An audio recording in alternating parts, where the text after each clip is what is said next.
জাতীয় সংসদ ভবনের দক্ষিণ প্লাজায় বেলা 1:30টার দিকে পুলিশ তাদের সরাতে চাইলে তাদের সাথে অবস্থানকারীদের সংঘর্ষ হয়, চলে ধাওয়া পাল্টা ধাওয়া। দর্শক দেখতে পাচ্ছেন পুলিশের সাথে জামাত কর্মীদের ধাওয়া পাল্টা দেওয়া হচ্ছে। এই মুহূর্তে অসংখ্য মানুষের মৃত্যু। এদিকে আজ দুপুরে সংসদ এলাকায় ভয়াবহ সংঘর্ষ হয়েছে। জামাতে আমির আহত হন, বিএনপি কর্মীরা ভয়াবহ রূপ ধারণ করে। অন্যদিকে আওয়ামী লীগ এই সুযোগে রাজপথে নেমেছে। আজকে প্রধানমন্ত্রী জনাব তারেক রহমান শেখ হাসিনা হয়ে উঠতে চাইছেন, বিএনপি আওয়ামী লীগ হয়ে উঠতে চায়। আমার মনে হয় কান পাতলে এই ধরনের কথাবার্তা এখন অনেক দিকেই শোনা যায়। বিরোধী রাজনৈতিক দল যেমন আছে, আমাদের নাগরিক সমাজের একটা অংশ এই ধরনের কথা বলতে শুরু করেছেন। তাই নিয়ে স্বরাষ্ট্রমন্ত্রী জনাব শিলং সালাউদ্দিনকে পদত্যাগ করতে হবে, এটা মেনে নেওয়া যায় না। ডক্টর ইউনূসের আমলে এমন ঘটনা ঘটলে বিএনপির লোকজনই স্বরাষ্ট্র উপদেষ্টা পদত্যাগ চাইত, এখন আমরা স্বরাষ্ট্র মন্ত্রীর পদত্যাগ চাই। দর্শক, মব থামছে না, মব করে মানুষ মেরে ফেলা হচ্ছে। বাংলাদেশ আওয়ামী লীগকে বিএনপি কখনোই স্পেস দেবে না রাজনীতি করার জন্য। ইভেন বাংলাদেশ আওয়ামী লীগের উপর যে নিষেধাজ্ঞা দেওয়া হয়েছে এটাকে বিএনপি কখনোই প্রত্যাহার করবে না। এবং তারেক রহমান বাংলাদেশে প্রবেশ করে প্রধানমন্ত্রী হলেন। জুলাই সনদ দ্রুত বাস্তবায়ন চায় বিরোধী দল, এ নিয়ে আগ্রহী সরকারি দল। তবে দুই দলের বাস্তবায়ন প্রক্রিয়া ভিন্ন। বিরোধী দল চায় সংবিধান বাতিল ও পুনর্লিখন, আর সরকারি দল বলছে তা করা হবে সংবিধান সংশোধনের মাধ্যমে। সরকারি দল এবং বিরোধী দলের মধ্যে মুখোমুখি দাওয়া পাল্টা দেওয়া হচ্ছে। আজকে দেখতে পারি সংসদ এলাকায় ভয়াবহ ঘটনা ঘটে। জামাতের অসংখ্য এমপির, অসংখ্য নেতাকর্মীর খারাপ অবস্থা হয়েছে। আপনারা দেখেছেন সংসদ অধিবেশনে জামাত এবং বিএনপির এমপিদের মধ্যে কথার লড়াই হয় এবং এক দল আরেক দলের গোপন কথা তুলে ধরে। এই জন্যই কিন্তু আজকে বিএনপি কর্মীরা ভয়াবহ রূপে কেঁপেছে এবং জামাতে আমিরেরও খারাপ অবস্থা হয়। আপনারা সম্পূর্ণ ভিডিও দেখবেন। এই মুহূর্তে সংসদ এলাকার পরিস্থিতি এবং দেশের রাজনীতির মধ্যে অসংখ্য ঘটনা যে আজকে ঘটেছে সবকিছুই দেখতে পারবেন এই একটি ভিডিওর মাধ্যমে। প্রধানমন্ত্রী জনাব তারেক রহমান শেখ হাসিনা হয়ে উঠতে চাইছেন, বিএনপি আওয়ামী লীগ হয়ে উঠতে চায়। আমার মনে হয় কান পাতলে এই ধরনের কথাবার্তা এখন অনেক দিকেই শোনা যায়। বিরোধী রাজনৈতিক দল যেমন আছে, আমাদের নাগরিক সমাজের একটা অংশ এই ধরনের কথা বলতে শুরু করেছেন। খুবই হতাশার ব্যাপার এটা। এটা এই কারণে নয় যে সরকারের অবস্থান থেকে এটা হতাশার মনে হচ্ছে। কেন হতাশার, আমি সেই আলোচনায় আসবো। ইনফ্যাক্ট এই আলোচনাটা শুরু হয়েছে মূলত প্রথমত জুলাই সনদ গণভোট নিয়ে, এবং এই মুহূর্তে খুবই উত্তপ্ত বিতর্ক যেটা নিয়ে হচ্ছে সেটা হলো অন্তর্বর্তী সরকারের সময় করা অধ্যাদেশগুলোর কিছু আইনে এই মুহূর্তে কথাটা আমি বলছি, পরিণত না করা নিয়ে। এর মধ্যে উল্লেখযোগ্য কয়েকটা আছে। এর মধ্যে গুম নিয়ে একটা অধ্যাদেশ আছে, মানবাধিকার কমিশন নিয়ে আছে, বিচার বিভাগের স্বাধীনতার সাথে রিলেটেড দুটো আছে। একটা হলো বিচার বিভাগের জন্য পৃথক সচিবালয় করা এবং উচ্চ আদালতের বিচারক নিয়োগের জন্য পৃথক আইন। এগুলো আইনে পরিণত হচ্ছে না এখন। আর এই ব্যাপারটা একটু আলোচনা করতে চাই এবং এটাকে কিভাবে ডিসইনফরমেশনের মাধ্যমে সরকারের বিরুদ্ধে ব্যবহার করছেন অনেকেই, সেই জায়গাটা একটু বলবো। তারও একটা প্রশ্ন করি, অনেকেই এভাবে ইন্টারপ্রেট করছেন, অনেকে বলছেন গুম অধ্যাদেশ বাতিল হয়ে যাচ্ছে, সুতরাং বিএনপি আসলে গুম করা শুরু করবে। বিচার বিভাগের সাথে স্বাধীনতার সাথে রিলেটেড যে অধ্যাদেশগুলো আছে এগুলো যেহেতু আইনে পরিণত হচ্ছে না, সুতরাং বিএনপি বিচার বিভাগ নিয়ন্ত্রণ করতে চায়, তার মতো করে যা ইচ্ছে তা করতে চায়। আমরা গুম অধ্যাদেশে সেটা প্রশ্ন করে রাখি, তারপর আমি আলোচনায় ঢুকবো। সেটা হচ্ছে গুম অধ্যাদেশ তো এখন আলাপ হচ্ছে, এর আগে ছিল না, শেখ হাসিনার আগেও ছিল না। 2001-06 বিএনপি সরকার ক্ষমতায় ছিল। গুম হয়েছে কি তখন তো গুম অধ্যাদেশ ছিল না। মানে গুম অধ্যাদেশ না থাকা মানে কারো গুম করার খায়েশ হবে সারাক্ষণ, এই চিন্তা আমরা কেন করছি? ফান্ডামেন্টালি ভুল চিন্তা, এবং এগুলোই প্রত্যেকটা ফ্রেমিং। এবং আমাদের এটা একটু মাথায় রাখা দরকার, বিএনপি একটা গণতান্ত্রিক সরকার গঠন করেছে বড় একটা বিজয়ের মাধ্যমে। বিএনপির ভুল ত্রুটি থাকবে, কিন্তু বিএনপিকে আওয়ামী লীগের সাথে একই পাল্লায় তুলে দেওয়ার প্রবণতা, এটা অবিচার, অন্যায়। সমালোচনার মধ্যে সম্ভবত কোনো একটা জায়গায় পরিমিতি বোধ থাকা দরকার আছে। আচ্ছা, অধ্যাদেশগুলো নিয়ে আসলে কি বলা হয়েছে, কেন আমাকে ডিসইনফরমেশন বলছি?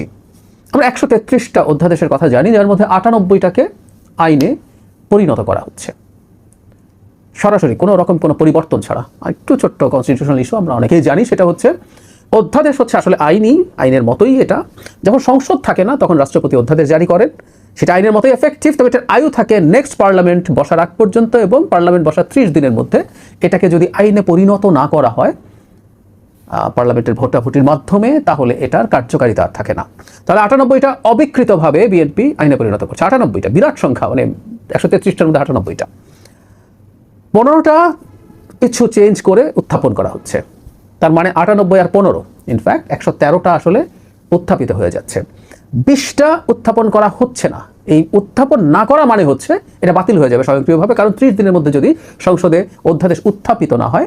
গত কয়েক সপ্তাহে বাংলাদেশে এমন কিছু বিষয় ঘটেছে যেগুলো আমি ইতিপূর্বেই বলে দিয়েছি, অর্থাৎ এখন থেকে প্রায় 6 থেকে 8 মাস আগে বলেছিলাম বাংলাদেশ আওয়ামী লীগকে বিএনপি কখনোই স্পেস দেবে না রাজনীতি করার জন্য। ইভেন বাংলাদেশ আওয়ামী লীগের উপর যে নিষেধাজ্ঞা দেওয়া হয়েছে এটাকে বিএনপি কখনোই প্রত্যাহার করবে না, এবং তারেক রহমান বাংলাদেশে প্রবেশ করে প্রধানমন্ত্রী হলেন এর আগে পরে বলেছিলাম বাংলাদেশে আওয়ামী লীগের স্বাভাবিক রাজনৈতিক প্রক্রিয়া তারেক রহমানের হাত দিয়ে হবে না, খুব সহসায় হবে না। এবং তারেক রহমান ক্ষমতায় আসার পর যারা ভেবেছিলেন আওয়ামী লীগের নেতাকর্মীদেরকে জামিন দেওয়া হবে সেটাও কিন্তু ইতিমধ্যে বন্ধ হয়ে গেছে। আওয়ামী লীগ গত 19 মাসে যে রকম নির্যাতন নিপীড়নের শিকার ছিল, ঠিক এই মুহূর্তে তারেক রহমান ক্ষমতায় আসার পর একই রকম নির্যাতন নিপীড়নের শিকার হয়ে যাচ্ছে। এইটা হতে পারে নিয়তি, কিন্তু কথাগুলো আমি প্রথম থেকে বলেছি, আওয়ামী লীগকে কোনো প্রকার রাজনৈতিক স্পেস বিএনপি দেবে না, আওয়ামী লীগকে তাদের স্পেস নিজেদেরকেই সৃষ্টি করে নিতে হবে। এটা আমি বলেছিলাম না? অস্বীকার করতে পারবেন? এইসব কিছু মিলে যায়। এবং তারেক রহমান ক্ষমতায় আসার পর আমি এই কথাও বলেছিলাম তারেক রহমানের প্রথম বিদেশি সফর, অর্থাৎ বাইরের যে রাষ্ট্রের প্রধানমন্ত্রী হয়ে যাবে সেই সফরটা খুব সম্ভবত ভারতে হতে যাচ্ছে, সেটাও মিলে গেল।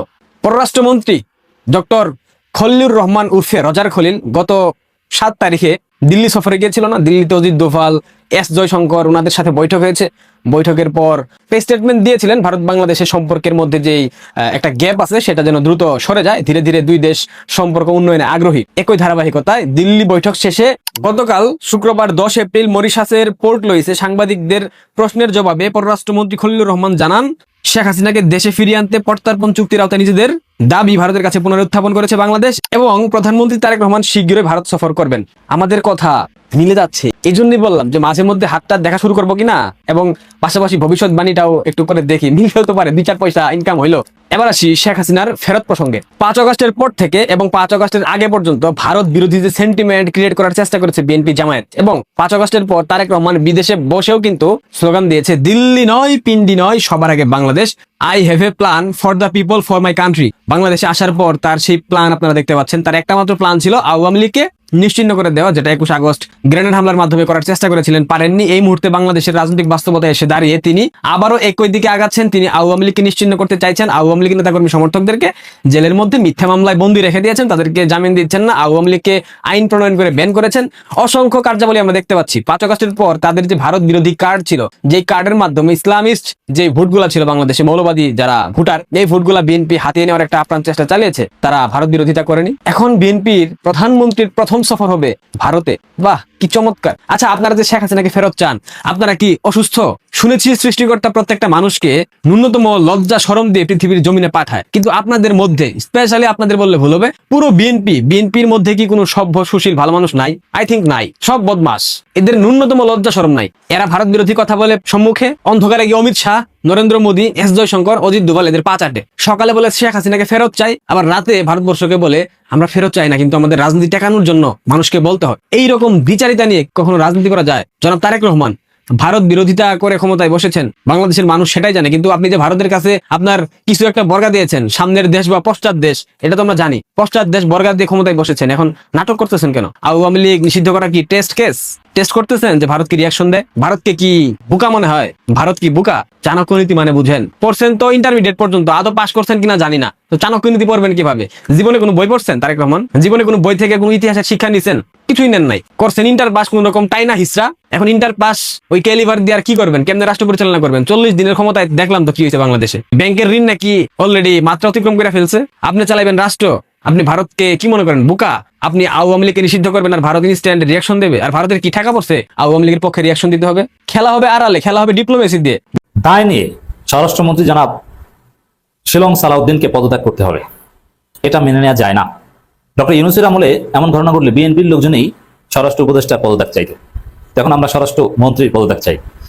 দর্শক, মব থামছে না, মব করে মানুষ মেরে ফেলা হচ্ছে, পীরদের মেরে ফেলা হচ্ছে, কিন্তু বিএনপি পরিস্থিতির লাগাম টানতে পারছে না। চাঁদাবাজি এক বিন্দু পরিমাণও থামাতে পারছে না, বরং চাঁদাবাজি এমন শিল্পে পরিণত হয়েছে, মানবিক ডাক্তার, হাজারো কিডনি প্রতিস্থাপনকারী এবং একটা বিরাট অংশে ফ্রি ডাক্তার কামরুল ইসলামের কাছেও চাঁদা চাইছে। কেউ নিরাপদ না, কোনো হুজুর, পীর, মসজিদের ইমাম, মুয়াজ্জিন কেউ নিরাপদ না, কেউ স্বস্তিতে নাই। মসজিদে বিএনপির অশিক্ষিত পান্ডারা বাধা দেয় খতিবকে। এবং সেখানে মব সৃষ্টি করে। এই মবের মূল্য, সংসদ হচ্ছে মবের মূল্য। কারণ সংসদে যা ইচ্ছা বিএনপি তা করছে, যে বিল মন চায় বাতিল করে, যে বিল মন চায় পাশ করে, এবং যে বিলের যে জায়গায় সংশোধন করতে মন চায় সংশোধন করে। কোনো জনগণের কাছে জবাবদিহিতা বা এরকম কোনো বালাই নেই, যা মন চায় সেটা করে। তো সংসদ হচ্ছে মবের মূল্য, আর বাংলাদেশ আইন শৃঙ্খলা পরিস্থিতি হচ্ছে মবের মূল্য। ভয়াবহ মব হচ্ছে, কিন্তু বিএনপি সরকার টনক নড়ছে না, কারণ স্বরাষ্ট্রমন্ত্রী সালাউদ্দিন আহমেদের তো এগুলোর দিকে নজর নাই। তার নজর ওই শিলং থেকে কি শিখে এসেছেন, ৭২ সংবিধানের পক্ষে কি বলতে হবে ওই দিকে। ওই শিলংয়ে থাকা অবস্থায় যে শীট চিট লিখেছেন, নোট করেছিলেন রয় ট্রেনিং এর সময়, ওই নোট মুখস্থ করে সংসদে ওই বিষয়ে বক্তব্য দেন। এর বাইরে কোনো কাজ তার নাই। এজন্যই এই ভয়াবহ অবস্থা। ঠিক আছে, সালাউদ্দিন আহমেদকে সরিয়ে দেন, স্বরাষ্ট্রমন্ত্রী আলতাফ হোসেন চৌধুরী কি করেন, আমরা ওয়েলকাম করবো। বিএনপি ক্ষমতায়, স্বরাষ্ট্রমন্ত্রী তো আর জামাতের হবে না, বিএনপিরই হবে।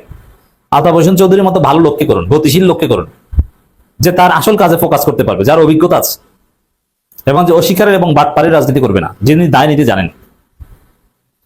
তো দর্শক, এই সালাউদ্দিন আহমেদ দায়িত্ব নিয়ে বলেছিলেন স্বরাষ্ট্রমন্ত্রী হওয়ার পর যে এখন থেকে দেশে কোনো মব চলবে না, জিরো টলারেন্স। অথচ আমরা প্রতিনিয়ত মব দেখছি, এবং এই মবগুলোর সাথে সামাজিকভাবে পাওয়ারফুল যারা, বিশেষ করে এই মুহূর্তে পাওয়ারফুল বিএনপি, তারাই জড়িত। ঢাকা বিশ্ববিদ্যালয়ে মব হয়, শাহবাগে মব হয়, কুষ্টিয়ায় মব হয়, ময়মনসিংহে মব হয়, এখনো মাজারে হামলা হয়, এখনো বাউলদের উপর হামলা হয়, মাজারের গানের অনুষ্ঠান বন্ধ করে দেওয়া হয়, এবং তার সাথে বিএনপির এসপিরাই জড়িত, অথচ এর বিরুদ্ধে কিছুই করতে পারছে না। এটা তো মবের মূল্য। কুষ্টিয়ায় আস্তানায় ভাঙচুর, আগুন, পীরকে পিটিয়ে হত্যা। কোন দেশে আমরা বাস করছি? কোন অসভ্য দেশে, যে কোনো একটা দরবারে হোক, সেটা আমাদের কাছে ধর্মীয়ভাবে অগ্রহণযোগ্য দরবার, কোন দরবারে কথিত তাওহীদি জনতা বা কথিত লোক, ওটা খুঁজলে দেখবেন সব বিএনপি। সেই রামুর বৌদ্ধ মন্দিরে হামলার সাথে সবচেয়ে বেশি লোক জড়িত ছিল বিএনপির, তারপরে আওয়ামী লীগের, জামাতের কেউ ছিলই না। সামাজিকভাবে যারা পাওয়ারফুল, তারা এই ধরনের ভাঙচুরের ঘটনা ঘটায়। ভাঙচুর করতে, হামলা করতে সামাজিক পাওয়ার লাগে, হত্যা করতে পাওয়ার লাগে। এটা কার আছে এই পাওয়ার? এটা বিএনপির লোকজনের এখন আছে, তারা এই কাজ করছে। আর বিএনপির লোকজনের সাথে জড়িত যদি নাও থাকে, দেখেন এই তৌহিদি জনতা কারা জানেন? এই তৌহিদি জনতার একটা বিরাট অংশ কিন্তু বিএনপি করে, তার পাওয়ার ব্যবহার করে সে এলাকায় বলে ইসলামের পক্ষে আমি এই করি সেই করি, অথচ ইসলাম কিছুই বোঝে না। যদি বিএনপির লোক জড়িত নাও থাকে, এই যে কুষ্টিয়ায় আস্তানায় ভাঙচুর, আগুন, কথিত পীরকে পিটি হত্যা, এটা বিএনপির যে বিচারহীনতার সংস্কৃতি, যে মব করলে কোনো সমস্যা নাই, বরং মবকে অস্বীকার করা হয়, তার থেকে এটা সৃষ্টি হয়েছে। জুলাই সনদ দ্রুত বাস্তবায়ন চায় বিরোধী দল, এ নিয়ে আগ্রহী সরকারি দলও। তবে দুই দলের বাস্তবায়ন প্রক্রিয়া ভিন্ন। বিরোধী দল চায় সংবিধান বাতিল ও পুনর্লিখন, আর সরকারি দল বলছে তা করা হবে সংবিধান সংশোধনের মাধ্যমে। বিশেষজ্ঞরা যেটি বলছেন, সংবিধানকে পাশ কাটিয়ে নয়, আইন অনুযায়ী সংস্কারের সুযোগ আছে। শাহনাজ শারমিনের প্রতিবেদন। আজকের দিনটা এই সময় এসে আমরা জাস্টিস পেলাম না, মাননীয় স্পিকার। ত্রয়োদশ জাতীয় সংসদ অধিবেশনে প্রথম থেকেই জুলাই সনদ বাস্তবায়ন আর সংবিধান বাতিল নিয়ে উত্তপ্ত সংসদ। জুলাই সনদের বাস্তবায়ন কতটা হবে, কতটা বাতিল হবে তা নিয়ে মুখোমুখি অবস্থানে সরকার আর বিরোধী দল। আজকের মতো দুঃখ নিয়ে আমরা ওয়াকআউট করছি। আসসালামু আলাইকুম। অন্তর্বর্তী সরকারের সময় সংস্কার প্রস্তাবনা তৈরির সময় যুক্ত ছিলেন ডক্টর ইফতেখারুজ্জামান। তিনি বলছেন, জুলাই সনদ বাস্তবায়ন দেরি হলে তা রাজনীতির রাডার থেকে হারিয়ে যেতে পারে।